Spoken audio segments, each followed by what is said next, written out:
Welcome everybody back to the Nick Halaris Show, where we've gone with this conversation is, you mentioned a minute ago that we had this strange dynamic where at the state level, there's like an incredible pro-housing momentum. And it's years in the making now. Yes. It's maybe almost 10 years. Yet in the big cities, in LA, for example, but all the other big cities around town, the NIMBYs are winning.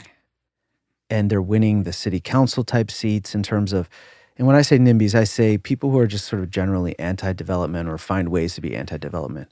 And it seems like what strikes me as odd about this dynamic is that the representatives who go to Sacramento are being voted by the same people who are Right. voting in the city council. So it's almost like there's two majorities.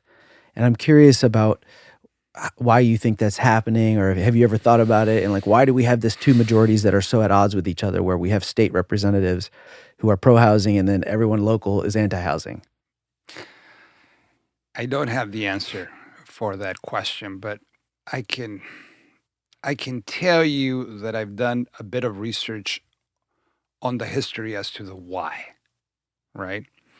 And I don't know how many of the audience gets the AAA magazine, right?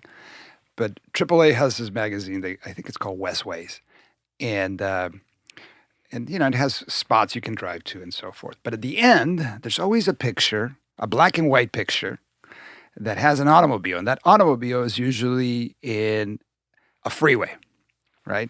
So you'll see, for instance, like a car in the 50s going over the Hollywood freeway right before the Highland exit, right? Like I came here today, and there's 3 other cars in the freeway. That romance is something that's very much alive today. And that romance of being in that car is the same romance around the American dream, right? So when we think of the American dream, we think of that white picket fence. We don't conceptualize owning an apartment, at least not here in Los Angeles, going up. So it's funny because you're protecting a dream, but that dream doesn't really exist anymore. It's the same thing as when folks complain about encampments and moving those folks. Those folks don't want those folks in the street.